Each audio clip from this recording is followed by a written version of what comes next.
मैं आपसे एक सवाल पूछना चाहता हूं। अगर आपको कोई बताए कि 100 लोगों की मौत हो चुकी है और आप उस 100 लोगों की मौत की खबर को पढ़ने का काम करें और 100 सेकंड भी आप ना लें और उसके बाद दोबारा से ठाके लगाने लगें, दोबारा से आपके चेहरे पर मुस्कान आ जाए, तो फिर आपका जो मुस्कान है वो झूठी है या जो आपने कुछ देर पहले जो दुख प्रकट किया वो झूठा है। मैं नरेंद्र मोदी जी की बात कर रहा हूं। हाथरस की खबर, हाथरस के अंदर करीब करीब अब आंकड़े आ रहे हैं, 100 से ज्यादा 150 तक आंकड़े आ रहे हैं कि लोगों की मौत हो चुकी है। ये प्रधानमंत्री का जब भाषण शुरू हुआ उससे पहले ही खबर आ चुकी थी। मैं लाइव था उस दौरान। मैंने खबर लगातार 2.5 घंटे तक, 2 घंटे 14 मिनट तक नरेंद्र मोदी जी का भाषण चला। 2.5 घंटे तक मैं लगातार अपडेट देता रहा हाथरस के बारे में। लेकिन नरेंद्र मोदी जी ने बिल्कुल आखिरी में जाकर के 2 घंटा 14 मिनट के भाषण के बिल्कुल आखिरी के 2 मिनट पहले हाथरस के बारे में जिक्र किया कि मुझे अभी अभी खबर आई है। या तो आपके पास में खबर जो है वो इतनी अगर लेट आती है तो आप अपने सारा जो LIU है उसका इस्तीफा ले लीजिए, और अगर वो आपको खबर दे चुके हैं और आप 2 घंटे तक अपनी राजनीतिक जो बयानबाजी है वो करते रहे और उसके बाद में जाकर के आप बोलते हैं, तो मुझे लगता है कि आपको इस्तीफा दे देना चाहिए। 100 लोगों की मौत की खबर आपकी टेबल पर आ गई और आप 100 मिनट से ज्यादा तक बोलते रहे, और जब उनका जिक्र भी किया तो 100 सेकंड भी आप जो है वो दुख प्रकट नहीं कर पाए, और महज कुछ ही सेकंड के बाद में आपने फिर से चेहरे पर मुस्कान लेकर के कांग्रेस ये, कांग्रेस वो, ऐसा वो, वैसा वो, मेरा गला बहुत वो हो गया है। ये कमाल की बात है। आपको यकीन नहीं हो रहा होगा मेरे शब्दों पर, आपको यकीन नहीं हो रहा होगा कि नरेंद्र मोदी जी ने किया है, इसलिए मैं आपको वीडियो दिखा देता हूं।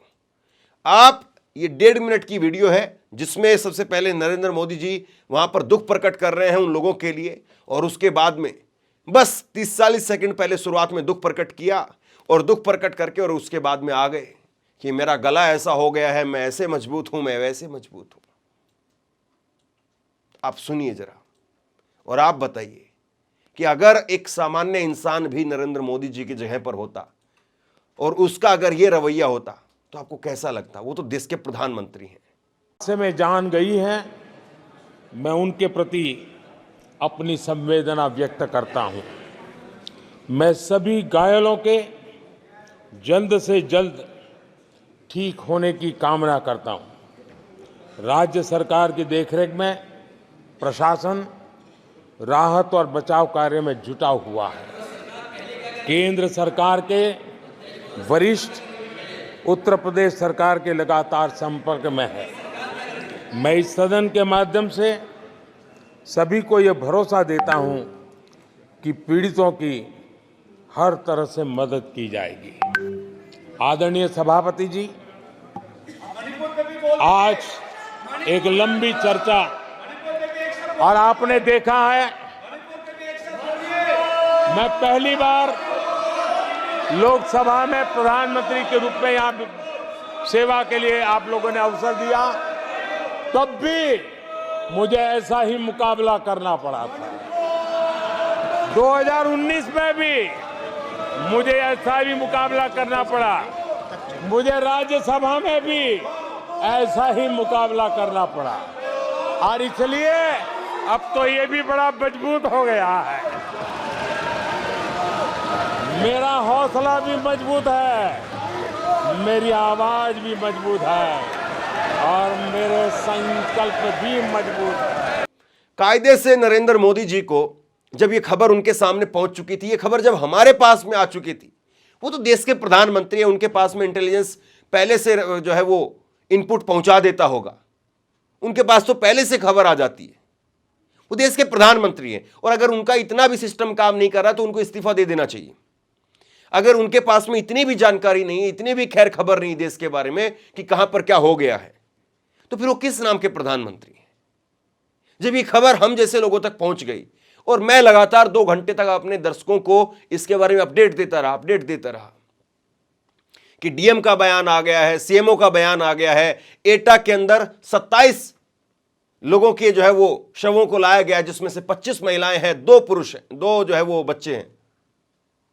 और वो व्यक्ति जो है, जो भोला बाबा बताया जा रहा है, वो बाबा फरार है। उत्तर प्रदेश के हाथरस में घटना हुई है।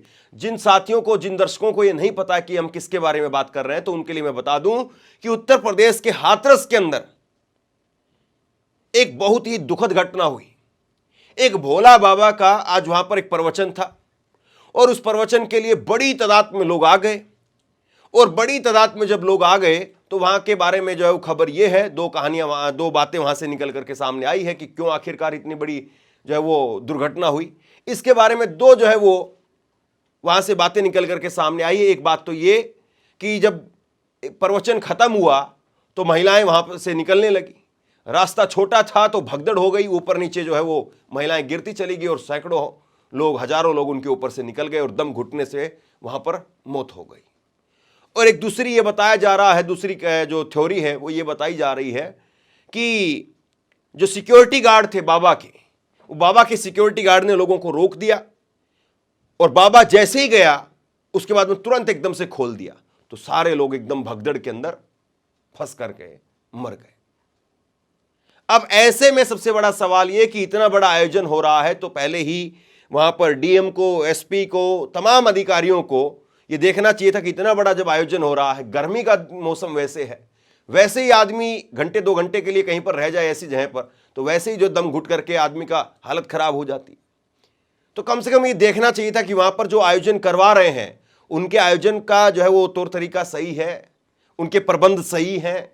कोई आदमी के साथ में अगर कोई हादसा होता है तो वहां पर क्या पर्याप्त मात्रा में एम्बुलेंस है, क्या फायर ब्रिगेड की गाड़ियां हैं।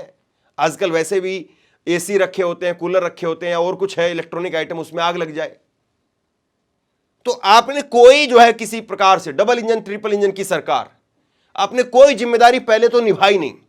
और जब दुर्घटना हो गई उसके बाद में भी प्रधानमंत्री 100 मिनट तक अपनी बयानबाजी में लगे रहे, 100 मिनट तक अपनी कहानी बताते रहे, 100 मिनट तक अपनी ही जो है वो गाथा में लगे रहे, और उसके बाद में 100 सेकंड भी नहीं।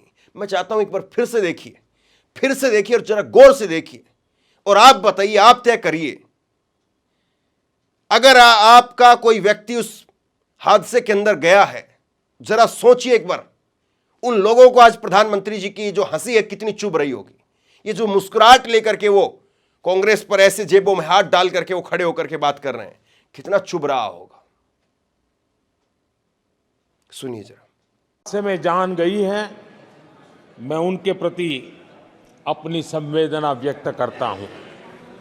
मैं सभी घायलों के जल्द से जल्द ठीक होने की कामना करता हूं। राज्य सरकार की देखरेख में प्रशासन राहत और बचाव कार्य में जुटा हुआ है। केंद्र सरकार के वरिष्ठ उत्तर प्रदेश सरकार के लगातार संपर्क में है।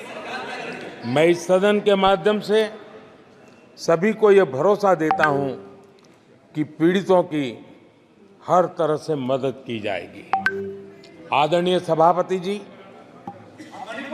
आज एक लंबी चर्चा, और आपने देखा है मैं पहली बार लोकसभा में प्रधानमंत्री के रूप में यहाँ सेवा के लिए आप लोगों ने अवसर दिया, तब भी मुझे ऐसा ही मुकाबला करना पड़ा था। 2019 में भी मुझे ऐसा ही मुकाबला करना पड़ा, मुझे राज्यसभा में भी ऐसा ही मुकाबला करना पड़ा, और इसलिए अब तो ये भी बड़ा मजबूत हो गया है। मेरा हौसला भी मजबूत है, मेरी आवाज भी मजबूत है, और मेरे संकल्प भी मजबूत है। और ये जब खबर आई सामने, इस पर पहले तो यकीन नहीं हुआ, इस पर पहले तो मुझे यकीन नहीं हुआ, लेकिन जो शुरुआती रिपोर्ट आई उसी से पता चल गया कि हालत क्या है। एक बार सुनिए, वहां पर एटा के सीएमओ ने पहले 27 मौतों की पुष्टि की और उसके बाद डीएम का बयान सुनाऊंगा। फुलरई में कितनी डेथ हो चुकी है अभी तक? देखिए बताते हैं कि जो हाथरस में सेक्शन चल रहा था, ये सिकंदराबाद, वहाँ से 27 बॉडी अभी हमारे पास आ रही है, जिसमें 25 फीमेल है और 2 मेल है, और उनकी प्रक्रिया चल रही है। जो पुलिस प्रशासन की तरफ से प्रक्रिया चल रही है, जैसे प्रक्रिया उनकी पूरी हो जाएगी हम लोग जो है पोस्टमार्टम के लिए हमारी टीम सर लगभग 50 से ज्यादा क्या कुछ घायल भी आए हैं? ये तो देखो ऐसा है, डेड बॉडी आई है, कुछ घायल भी आए हैं एक तो। बाकी तो फुल बॉडी कितनी आई एटा में? यहाँ 27 बॉडी है। एटा के सीएमओ कह रहे हैं 27 यहां पर शव आए हैं, और अब तक तो ये जब मैं रिकॉर्ड कर रहा हूं, जब अब तक सुनेंगे तो हो सकता है कि और कुछ हो जाए। लेकिन वहां पर जो चश्मदीद हैं वो कह रहे हैं कि भैया ये 100, 150 तक, 200 तक भी जा सकता है। चश्मदीदों को सुनिए। उनको रेफर तो करो यहाँ से, प्राइवेट हॉस्पिटल दिखाएंगे आप, मार रहे हैं तो क्यों नहीं करे आप? एक भी रिश्ता नहीं है इनके पास। पुलिस प्रशासन की जिम्मेवारी के हिसाब से ये इतना कांड हुआ है। पुलिस प्रशासन ने एक रोड जो बंद था, जाम लगा हुआ था रात 11 बजे से, वो जाम खुलवाया पुलिस प्रशासन ने, और उसकी वजह से ये दुर्घटना हुई। 100-150 चले गए। इसमें ये कितने लोगों की मौत की वजह से दुर्घटना हुई। 100-150 आदमी चले गए यहाँ से, 200 के लमसम चले गए, और ये क्या अभी ये तक कोई एसडीएम लाइट नहीं, दोबारा भेजी जाए यहाँ पर? ओनली एक डॉक्टर थे, इनमें साथ चल रही आधी जान है वो यहीं खत्म हो रही है। एक डॉक्टर है, कोई डॉक्टर नहीं है, नहीं कोई ऑक्सीजन है, कोई ड्रिप लगा रहे, कोई सीरियस होगा उस पर ड्रिप लगा दे। लगभग कितने लोगों की मौत हो चुकी है यहाँ पर?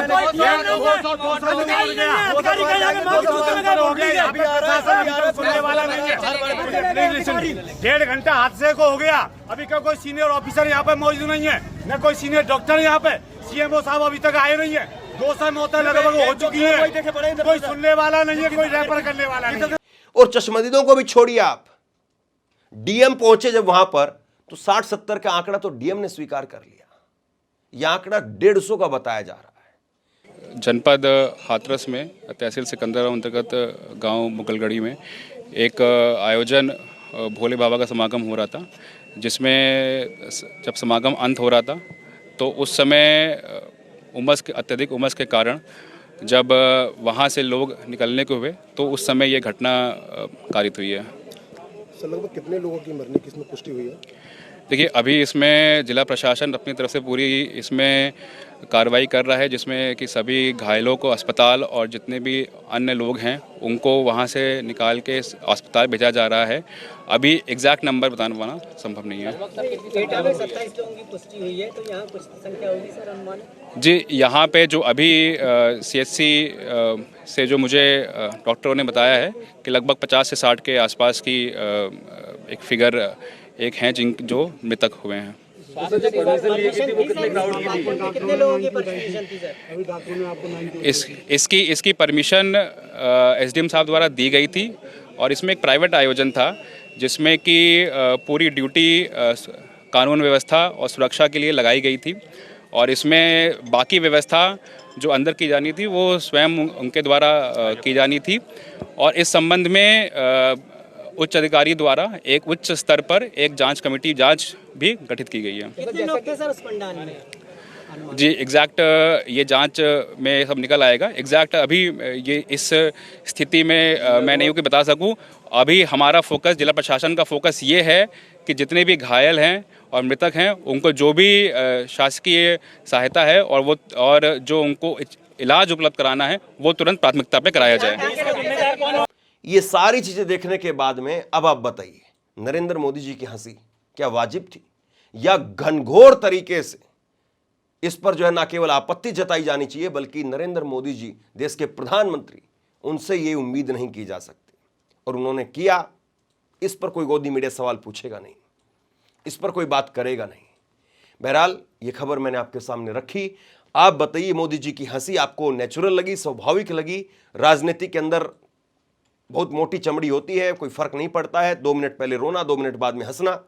क्या आप सिर्फ इसको इस नजरिए से देखते हैं, या आपको लगता कि ये बेहद आपत्तिजनक है और प्रधानमंत्री को कम से कम ऐसा व्यवहार नहीं करना चाहिए था? आप क्या सोचते हैं नीचे कमेंट बॉक्स में लिख करके जरूर बताइए। बहुत बहुत धन्यवाद।